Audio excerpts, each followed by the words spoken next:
Bonjour. Bonjour et bienvenue dans ce rendez-vous d'avril 2017. Que retenir du mois de mars?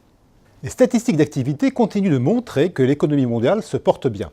On pourrait toutefois entamer une période de stabilisation comme semble le montrer l'évolution des enquêtes de confiance aux États-Unis. Les négociations sur la mise en place du plan de relance de l'administration américaine avancent lentement et devraient durer plusieurs mois. En Europe, les craintes des investisseurs se sont estompées suite aux résultats des élections législatives aux Pays-Bas et à l'évolution des sondages sur l'élection présidentielle française.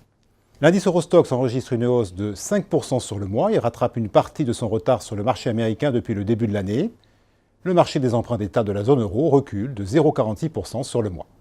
Dans ce contexte, quelle a été la stratégie du fonds en mars?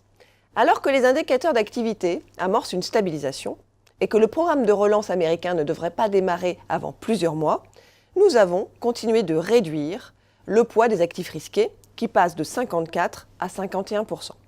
Sur les actions, nous avons allégé la part des actions américaines et notamment de la thématique infrastructure qui a bien performé depuis l'élection de Donald Trump. Sur la partie obligataire, nous avons continué de réduire le poids des obligations d'entreprise, libellées en euros, qui ont atteint des niveaux de valorisation élevés. Nous avons aussi allégé notre exposition aux obligations italiennes et espagnoles. Au global, la sensibilité au taux d'intérêt du fonds a été baissée de 3,3 à 2,5. Enfin, face aux incertitudes politiques en Europe et dans une optique de couverture, nous conservons notre position de 10% sur le dollar et nous avons augmenté notre position sur le yen à 5%. Nous gardons aussi notre protection liée à la volatilité à hauteur de 3%. Comment sommes-nous positionnés pour les semaines qui viennent?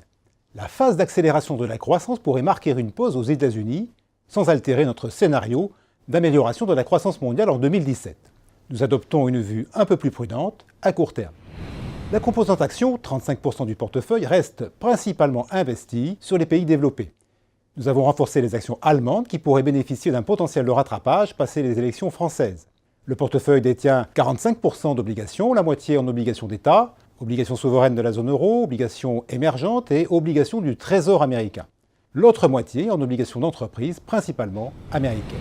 Le portefeuille est globalement investi en euros avec une exposition à hauteur de 10% au dollar américain et 5% au yen. Dans les semaines qui viennent, nous serons particulièrement attentifs au premier tour des élections présidentielles françaises le 23 avril, aux données économiques et aux négociations budgétaires aux États-Unis. Au final, que faut-il retenir? Nous avons allégé les positions sur les actifs risqués, actions et obligations. Le positionnement du fonds est aujourd'hui plus prudent, en amont des élections françaises et dans l'attente d'en savoir plus sur l'évolution de la politique économique américaine. Voilà, vous savez tout. Et nous vous rappelons que vous pouvez nous suivre sur Internet et sur les réseaux sociaux. Rendez-vous début mai.